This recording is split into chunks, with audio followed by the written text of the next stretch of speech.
Assalamualaikum warahmatullahi wabarakatuh.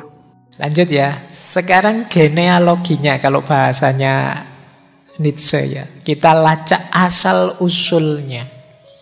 Perkembangan historis seperti apa munculnya gagasan Nur Muhammad ini. Gagasan ini paling awal banyak disebut diawali dari tafsirnya Syekh Muqatil bin Sulaiman. Syekh Muqatil bin Sulaiman ini dari Balkh. Kadang-kadang nulisnya Syekh Muqatil bin Sulaiman al-Balkhi. Balkh itu ya Afghanistan. Beliau ini sejaman dengan Imam Abu Hanifah. Kalau Imam Abu Hanifah bidang fikih, kalau beliau ini dikenal ya bidang tasawuf dan ahli tafsir. Ada yang bilang beliau ini generasi awal yang nulis tafsir. Di antara tafsirnya yang sangat terkenal itu ya tafsir Al-Kabir. Coraknya memang agak isyari, agak mistik. Nah, hubungannya apa dengan Nur Muhammad? Syekh Muqatil bin Sulaiman inilah yang awalnya menafsirkan Nur di ayat surat An-Nur ayat 35 itu sebagai Muhammad. Jadi misbah yang ada di surat An-Nur ayat 35 itu menurut Syekh Muqatil ya itulah Nabi Muhammad. Cahaya dalam bentuk misbah, misbah itu lampu yang menyinari. Kata Syekh Muqatil ya Nabi Muhammad itu ya peran cahaya itu yang dijalani. Jadi berperan menyinari dunia, yang menuntun manusia menuju sumber cahaya. Jadi Allahu nurus samawati masalu nurihi kamiskatin fiha misbah. Nurnya itu seperti satu ceruk yang di dalamnya ada lampu. Nah, misbah di situ kan ada yang menafsirkan Allah, tapi bagi Syekh Muqatil itu Nabi Muhammad. Makanya redaksi selanjutnya dalam ayat la syarqiyah wala hurbiyah. Tidak timur, tidak barat. Itu maksudnya risalahnya Nabi Muhammad itu menyeluruh. Tidak terbangtas bangsa timur saja, apalagi timur tengah saja. Tapi untuk seluruh dunia. La syarqiyah wala hurbiyah.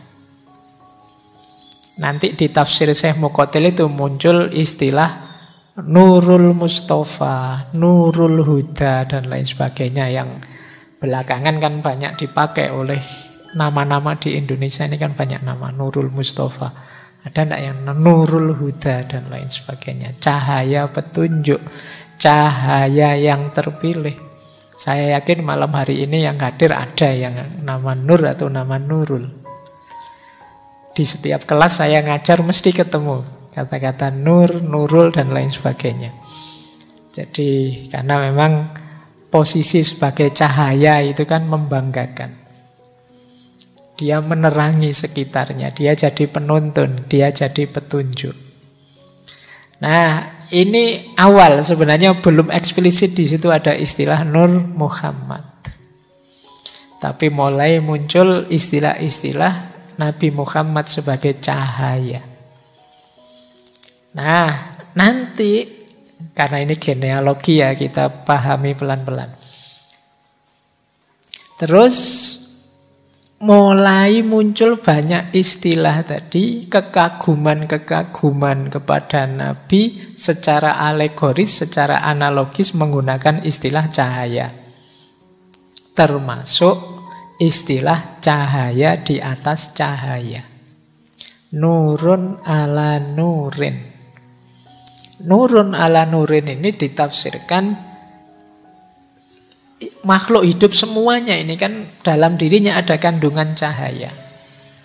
Tapi puncaknya cahaya ya Nabi Muhammad itu, ya Nur Muhammad itu. Maka Rasulullah itu nurun fauqa nurin. Dia cahaya di atas segala macam cahaya. Selain cahayanya Allah tentu saja. Jadi diawali dari tadi misbah, sekarang jadi nurun fauqa nurin. Dan itu kemudian banyak dipakai istilah cahaya ini dalam syair-syair. Yang paling terkenal kan dalam kitab Maulid Barjanzi, karya Syekh Ja'far bin Hasan Al-Barjanzi. Sebenarnya judul kitabnya bukan kitab Barjanzi. Judul aslinya itu kalau tidak salah ya Iqdul Jawahir. Jadi yang ditulis oleh Syekh Al-Barjanzi itu nama daerah kelahiran beliau, Syekh Ja'far bin Hasan ini. Beliau ini mufti dari mazhab Syafi'i di Madinah. Meninggalnya juga di sana. Jadi beliau nulis Maulid Barjanzi ini yang judul aslinya Iqdul Jawahir, atau ada yang bilang Iqdul Jauhar. Isinya sebenarnya sirah nabawiyah, tapi sangat puitis, dan diantaranya menyebut itu nurun fauqa nurin, anta syamsun, anta badrun, dan anta nurun fauqa nurin. Nanti ada beberapa bagian dari kitab Barjanzi itu yang disarahi oleh banyak ulama yang mengindikasikan adanya Nur Muhammad. Baik, sekarang mulai kelihatan ya asal-usulnya. Dari Syekh Muqatil kemudian muncul istilah-istilah status kecahayaan Rasulullah dan pengagungan terhadap beliau menggunakan istilah cahaya. Terus ya, cuma istilah definitif kata-kata Nur Muhammad itu baru muncul pada Syekh Sahal Al-Tustari. Jadi ini ya beliau sufi dari Persia, kelahirannya Tustar, daerah Iran. Beliaulah orang pertama yang menggunakan istilah dan merumuskan konsep Nur Muhammad. Jangan salah, kalau teman-teman baca sejarahnya Syekh Sahal ini, beliau ini sudah jadi sufi sejak balita. Umur 3 tahun sudah belajar tasawuf pada pamannya. Kalian umur 3 tahun masih umbelen. Masih ngiler, masih tidak karu-karuan. Syekh Sahal ini sudah belajar tasawuf pada pamannya. Dan nanti banyak cerita-cerita karomah-karomah beliau. Kalau kalian kan kalau cerita senengannya karomah-karomah. Ada banyak.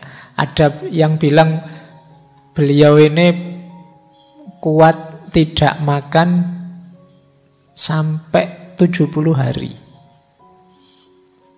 Tidak usah ditanya kenapa begitu. Itu namanya karomah. Ya kalau masuk akal saja ya namanya bukan karomah.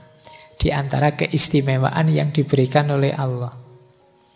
Ada terkenal sekali satu ketika beliau berdoa, ya Allah, anugerahilah aku kemampuan melihat rasa lapar sebagai rasa kenyang, demikian juga sebaliknya. Karena baik rasa lapar maupun rasa kenyang itu semuanya darimu.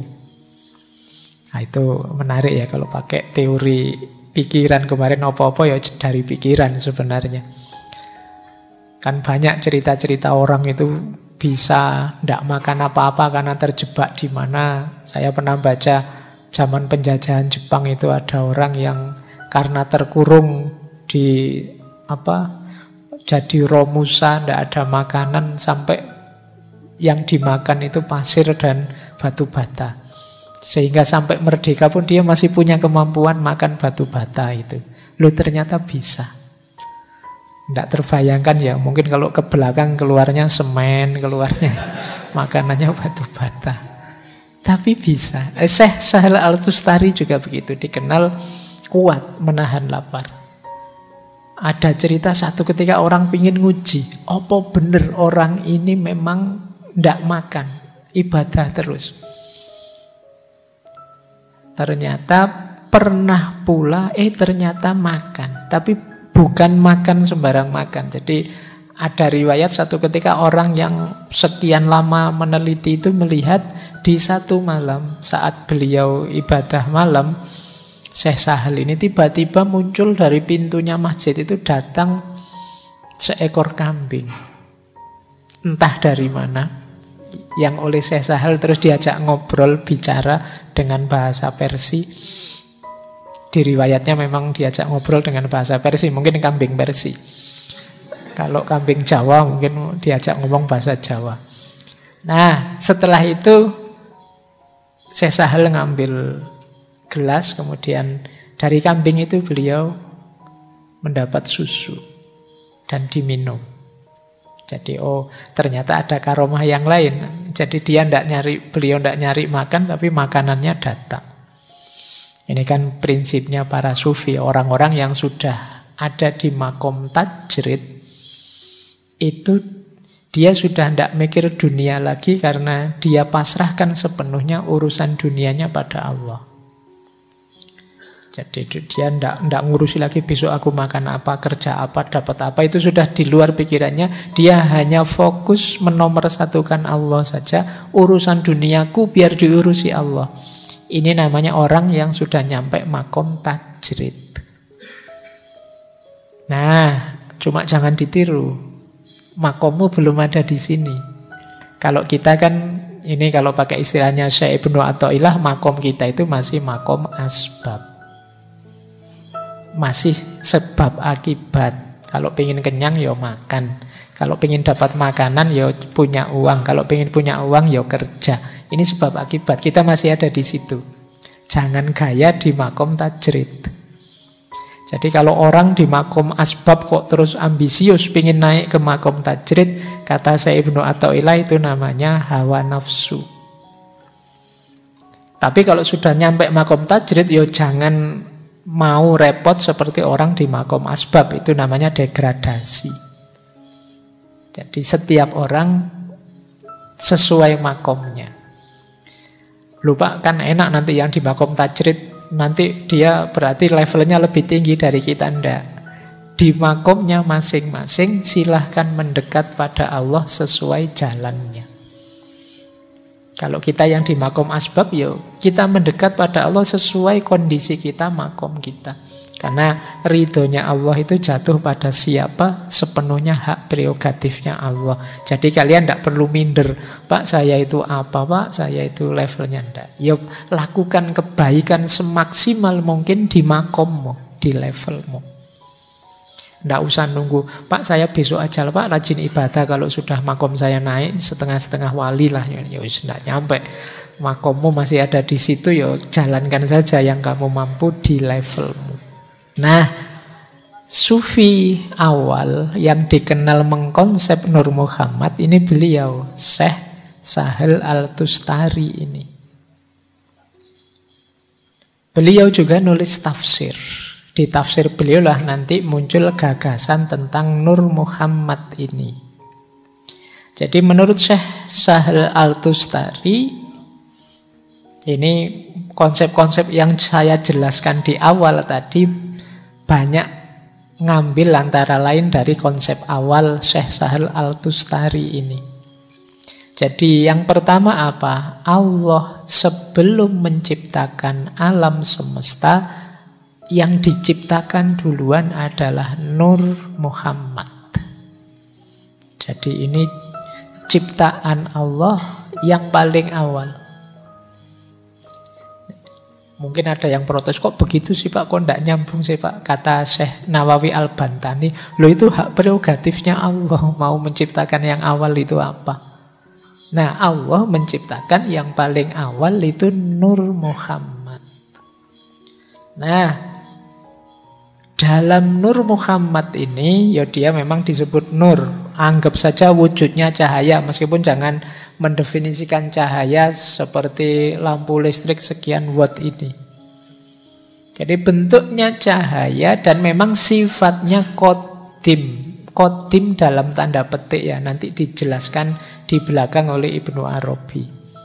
Awas campur dengan Allah. Meskipun nanti kalau di Al-Halaj dianggap sama levelnya.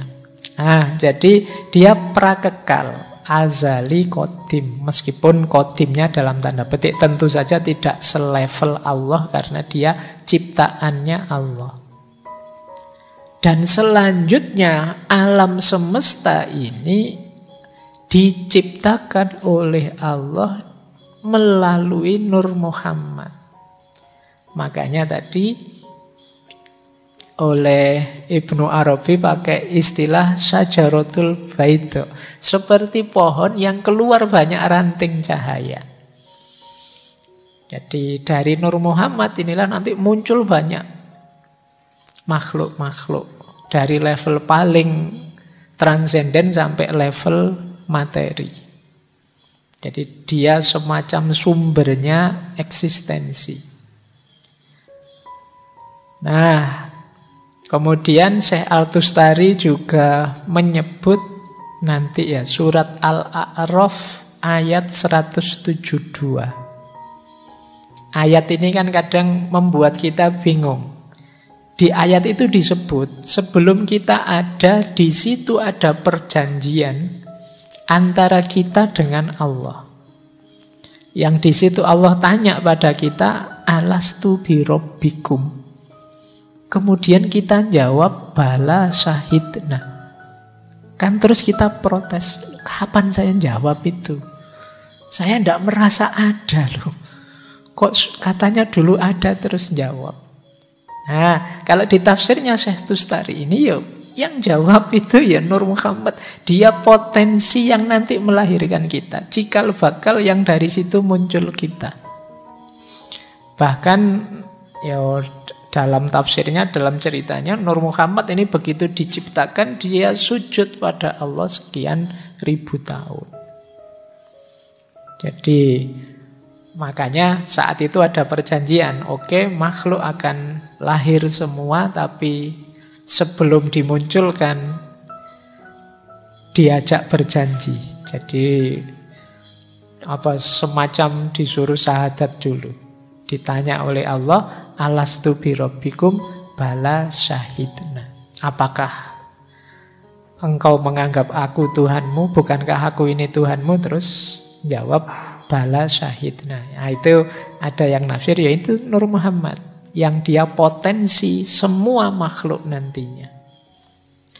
Nah, oke, nanti Syekh Tustari juga menjelaskan manusia itu ada muridin, ada muradin. Muridin itu sisi fisiknya, kemanusiaan kita. Kalau muradin itu hakikat diri kita yang paling dalam. Yang di situ ada Nur Muhammad. Oke, untuk malam hari ini saya cukupkan sekian dulu. Mohon maaf kalau ada yang kurang berkenan, mungkin 1-2 kekurangan apa, mohon dimaklumi. Kalau ada kekhilafan, kealpaan yang teman-teman ngerti benernya seperti apa, ya silahkan disampaikan. Kurang lebihnya mohon maaf. Wallahul muwaffiq, wallahu a'lam bissawab. Wassalamualaikum warahmatullahi wabarakatuh.